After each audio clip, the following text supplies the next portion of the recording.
오늘 17장부터 19장까지 읽었습니다. 왜 이렇게 길게 읽었냐?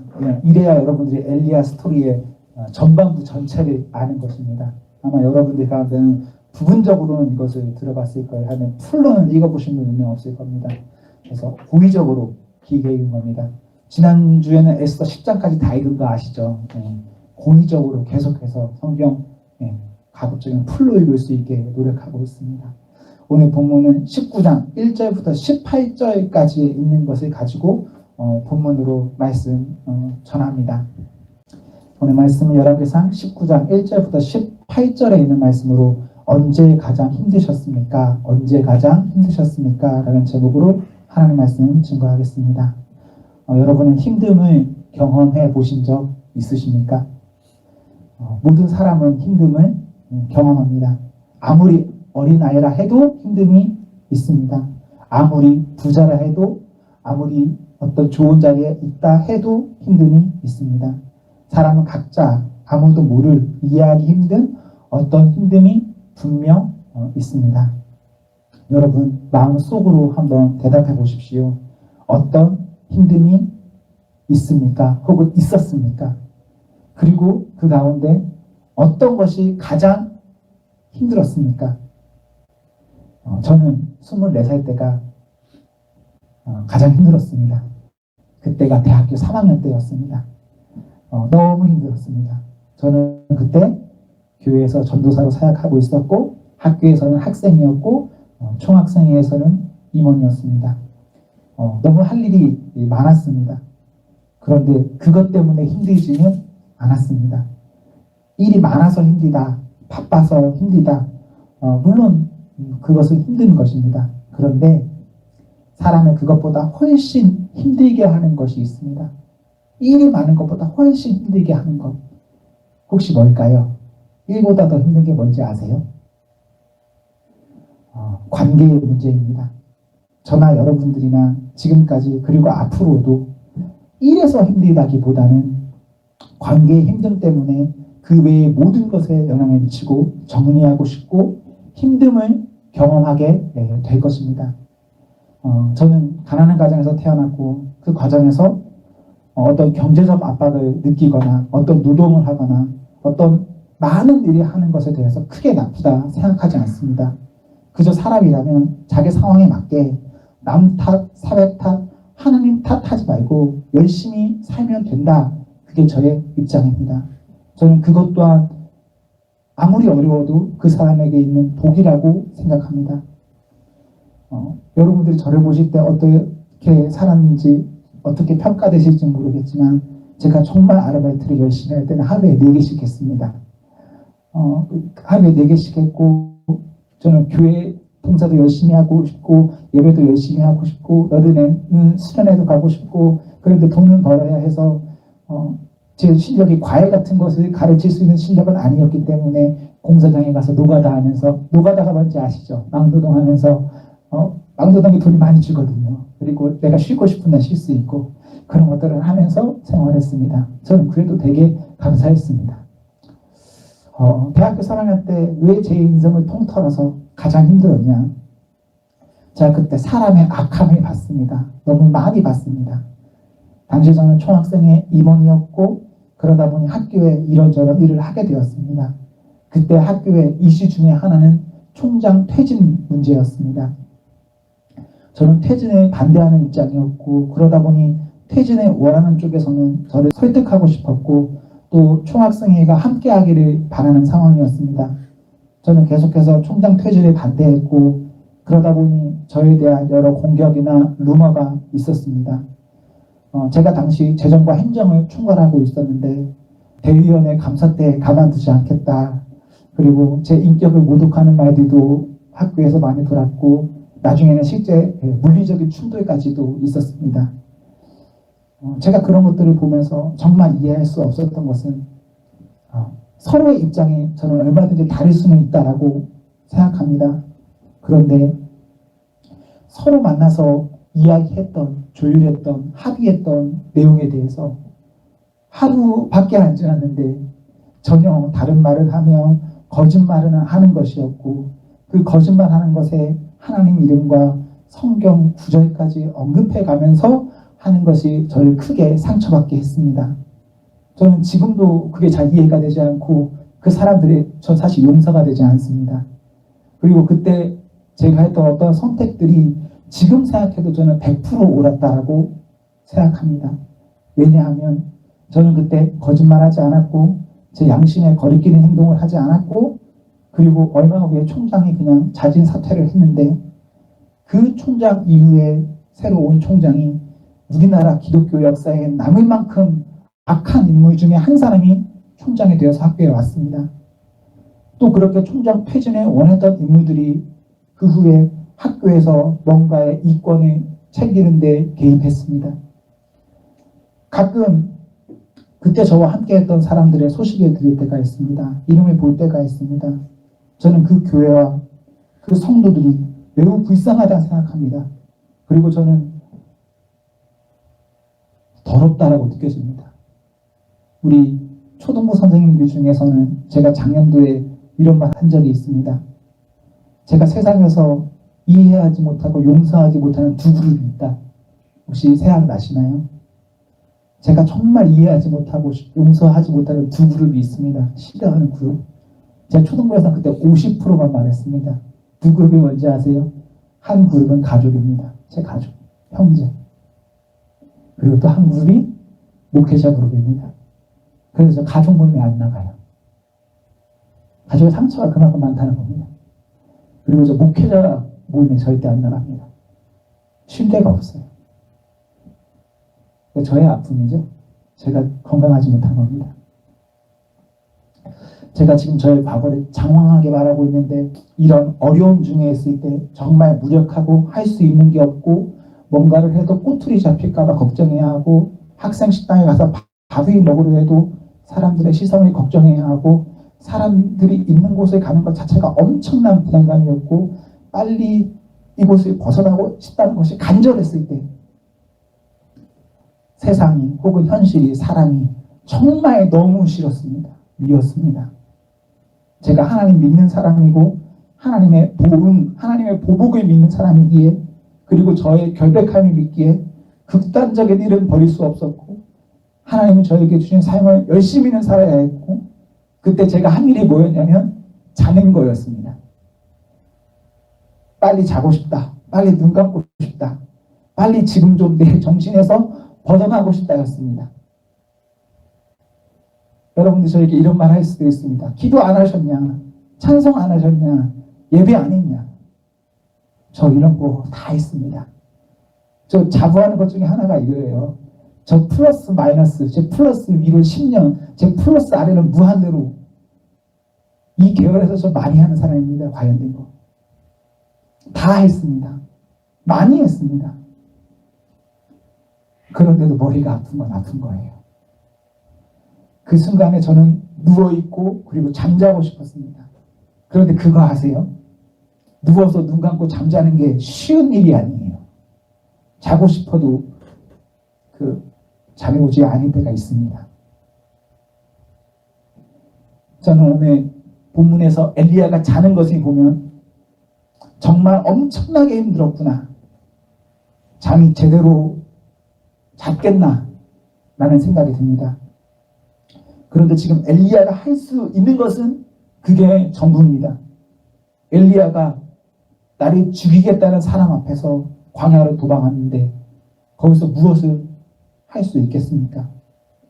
지금까지 정말 열심히 했고 조금 전까지만 해도 정말 기적적인 일을 했지만 눈앞의 현실이 나를 향해 강력한 힘을 보이며 죽음을 선포할 때 엘리야는 무력할 수밖에 없습니다. 엘리야가 하나님 앞에 어떤 마음을 가졌을까요? 원망하는 마음? 하나님의 뜻을 묻는 마음? 정말 쉽지 않은 어떠한 마음으로 있었을 것입니다. 본문 4절을 보시면 엘리야는 죽을 만큼 힘들었음을 알 수 있습니다. 얼마나 힘들었냐면 이제 됐습니다. 차라리 죽여주세요. 이렇게 말합니다. 엘리야는 이제 그만하고 싶습니다 라고 기도했고 그렇게 잠들었습니다. 하나님께서 그렇게 힘들어하는 엘리야에게 어떻게 하셨나요? 엘리야를 위로하셨습니다. 어떻게 위로하셨죠? 5절에 보시면 엘리야여 어루만져 주세요. 그리고 엘리야에게 꿈같은 일을 보여주세요. 먹을 걸 주세요. 그런데 엘리야는 또 잤어요. 또 어떻게 됐을까요? 7절에 보시면 하나님께서 또 그를 어루만져 주세요. 또 먹을 것을 주세요. 8절 이하를 보시면 이제 엘리야는 다시 힘을 얻어 일어났습니다. 다시 시작할 수 있는 힘이 생긴 것입니다. 음식을 먹고 힘을 얻은 것, 용기를 내는 것, 이것은 하찮은 일이 아닙니다. 정말 필요한 일입니다. 여러분들이 힘들 때 혹은 여러분 곁에 누군가가 힘들어할 때 가장 좋은 방법은 함께 있어 주는 것입니다. 어루만져 주는 것입니다. 함께 식사하는 것입니다. 여러분 곁에 누군가가 어려워 보이십니까? 다른 거 아무 필요 없습니다. 이거 한마디 하면 돼요. 같이 밥 먹자. 최고의 위로, 최고의 선물입니다. 그 사람을 살릴 수 있는 말과 행동입니다. 사람은 곁에 한 사람만 있어도 죽지 않습니다. 죽으려 다가도 살기로 마음먹습니다. 우리에게는 하나님이 있습니다. 또한 바라기는 정말 좋은 믿음의 친구가 있기를, 배우자가 있기를, 교사가 있기를, 목회자가 있기를 기원합니다. 그럼 여러분들 죽고 싶어도 살 수 있습니다. 8절에 보시면 이제 엘리야는 힘을 얻어 호렙산으로 갑니다. 그곳에서 어떤 일이 있었습니까? 하나님을 만납니다. 하나님을 봅니다. 11절에서 13절을 눈으로 보십시오. 잠시 시간을 드릴게요. 눈으로 11절부터 13절을 보십시오.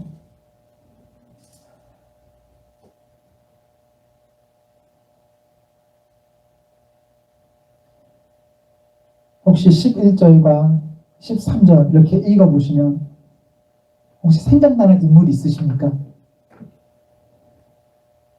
있다. 나 당당하게 한번 말해보고 싶다 있으십니까?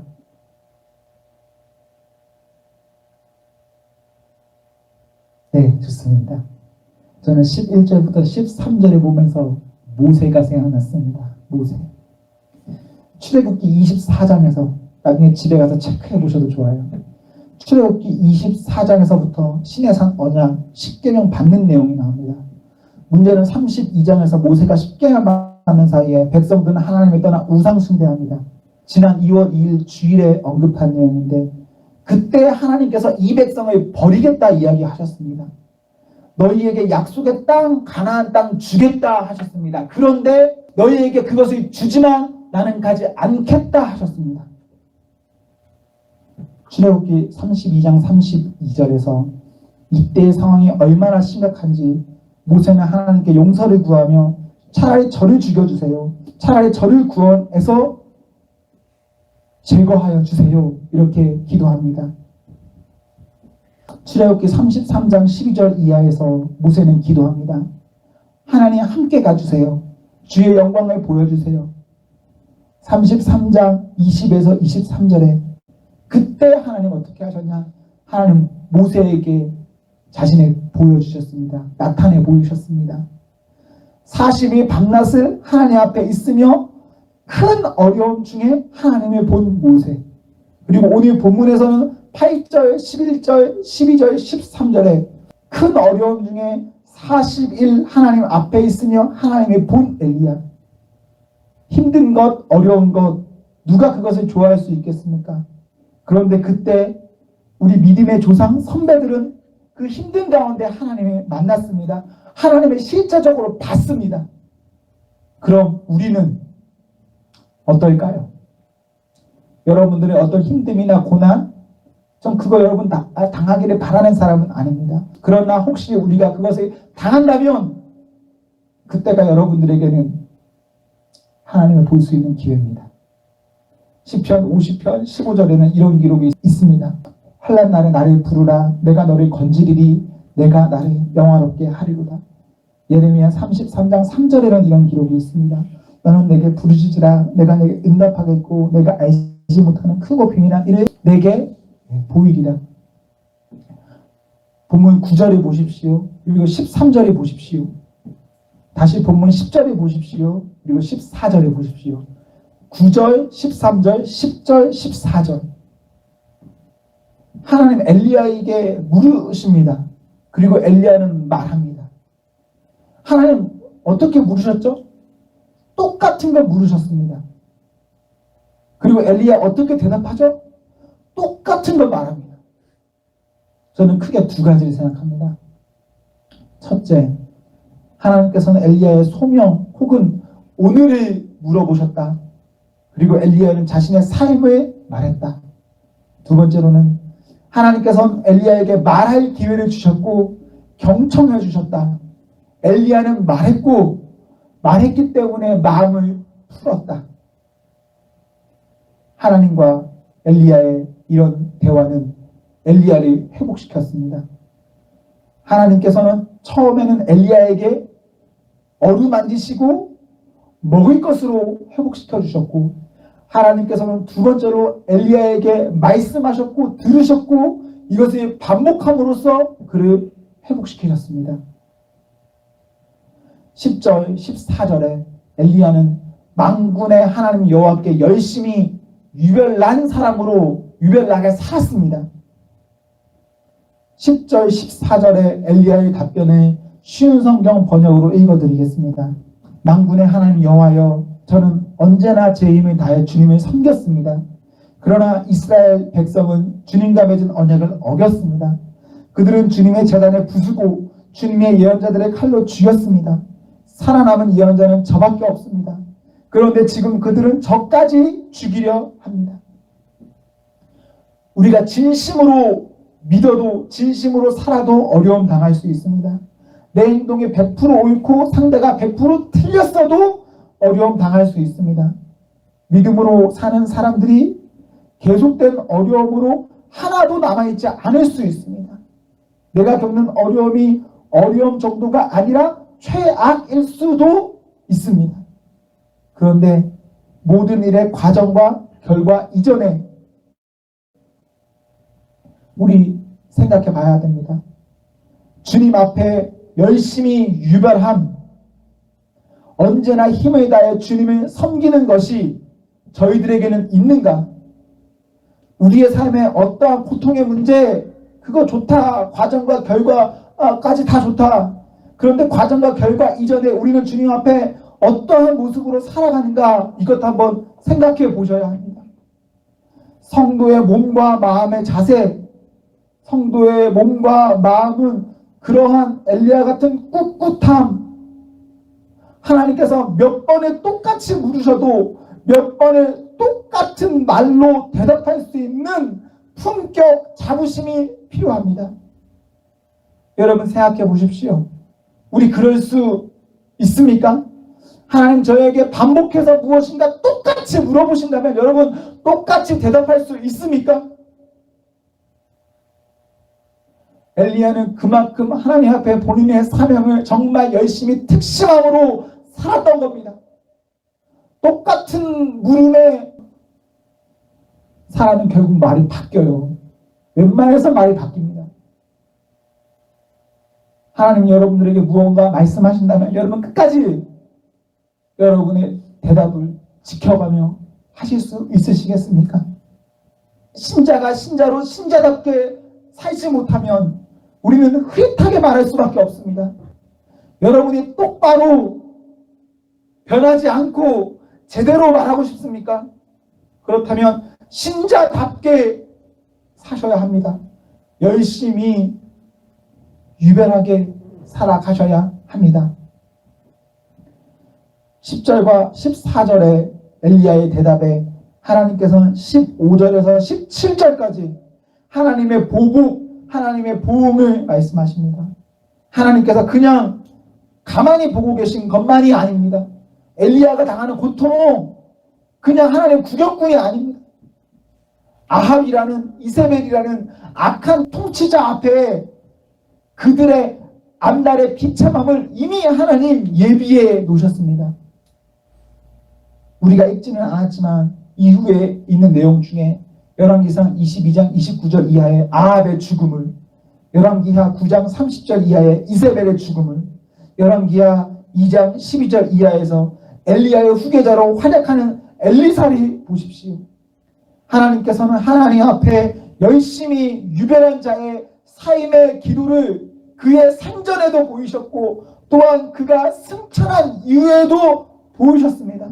여러분이 하나님 앞에서 정말 특심 어린 마음으로 살아가면서 삶으로 기도한다면 여러분의 생전에 그것을 볼 것이고 여러분의 생전에 그것을 보지 못한다 하여도 그것은 결국은 보여집니다. 이루어집니다. 하나님께서는 신자의 삶의 구경꾼이 아닙니다. 보이게 보이지 않게 내 때에 혹은 그 다음 때에 함께 하십니다. 혹시 우리의 삶 가운데 너무 힘듦이 있습니까? 너무 힘든데 아무 희망도 없고 끝도 없고 홀로 있다고 생각되십니까? 아닙니다. 결코 그렇지 않습니다. 여러분들은 혼자이지 않습니다. 하나님 함께 하시고 또 우리가 다 알지 못하는 하나님의 은혜 아래 함께하고 있는 어떤 믿음의 사람들이 존재합니다. 10절, 14절 후반절에 보십시오. 엘리야 뭐라 합니까? 오직 나만 남았습니다. 이야기합니다. 그런데 18절에 보십시오. 하나님 뭐라 응답하십니까? 아직도 7,000명이 남아있다. 아무도 없는 줄 알았고 나 혼자인 줄만 알았고 그래서 외로울 수도 있고 힘들 수도 있고 이제 끝이 아니라 생각할 수도 있는데 20장 15절 후반절에 보십시오. 하나님께서는 아니다. 끝이 아니다. 혼자가 아니다. 소망이 있다. 순결한 주의 자녀들이 남아있다 하십니다. 그리고 위기의 때에 하나님의 뜻받들어 싸울 군사가 있다 하시고 실제 그 군사가 싸움에서 이겼습니다.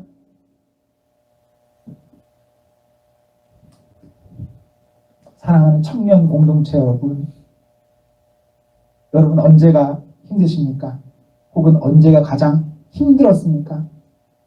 가정 문제, 재수했을 때, 취업에 어떤 문제가 있었을 때, 어떤 실패를 맛봤을 때, 학교 때문에, 어떤 관계 때문에, 돈 때문에, 도박 때문에, 포르노 때문에, 수입 때문에, 폭력 때문에, 학대 때문에, 집착 때문에, 의심 때문에, 욕심 때문에, 미움 때문에, 인기 때문에, 관심 때문에, 남녀관계 때문에, 이성 때문에, 지성 때문에, 심리 때문에 또 뭐가 있을까요?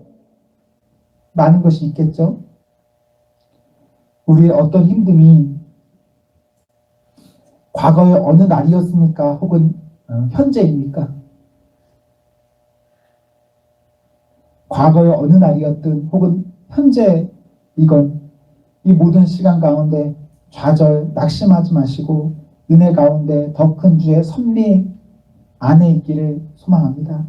또한 우리의 앞날에는 지금까지의 무엇보다 더 큰 어떤 힘듦이 있을 수 있습니다. 저는 제 인생의 24살이 제일 힘들었다라고 했는데 앞으로 제 인생 가운데 그것보다 훨씬 어려운 어떤 날이 있을 수도 있습니다. 그것은 여러분도 마찬가지겠죠. 지금까지 겪었던 어떤 것이 최악이었을 수 있지만 앞으로 더 심한 무엇인가가 있을 수도 있습니다. 그때 우리가 어떠한 어려움 중에 있더라도 명심하셔야 됩니다. 하나님 앞에 있어야 합니다. 그리하여서 하나님의 어루만져 주신 몸과 영혼의 양식 주심을 만끽하셔야 됩니다. 그럼 삽니다. 죽지 않습니다.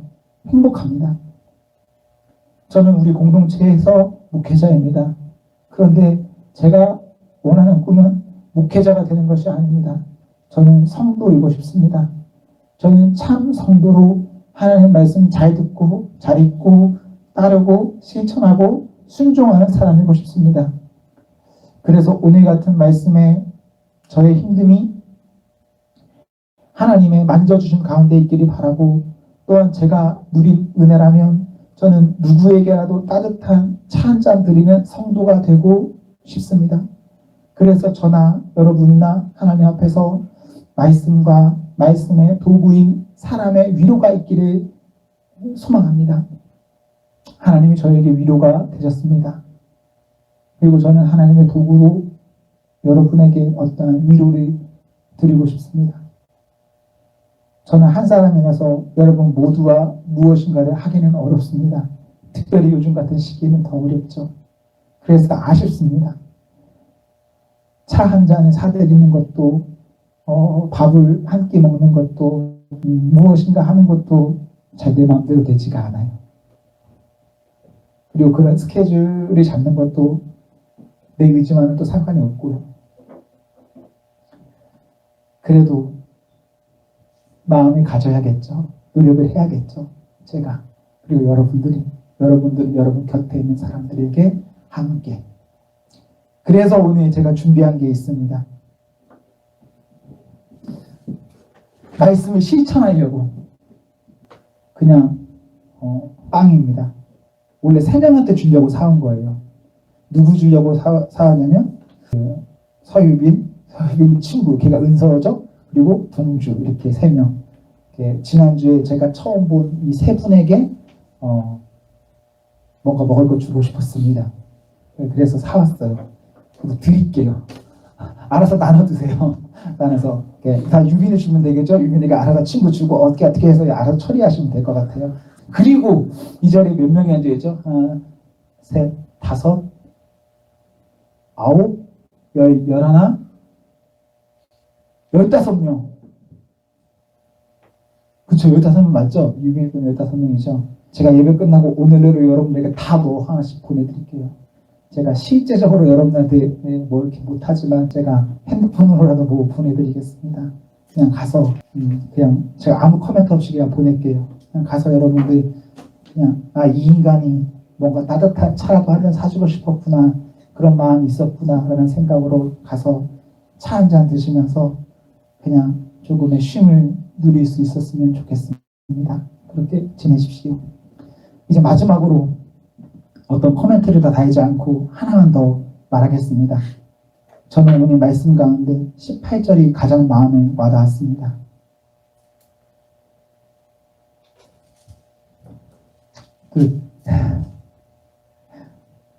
그냥 설교 원고를 그대로 읽느라고 여러 번 보지 않고 설교했습니다. 18절이 저에게는 위로의 말씀입니다. 기도하겠습니다.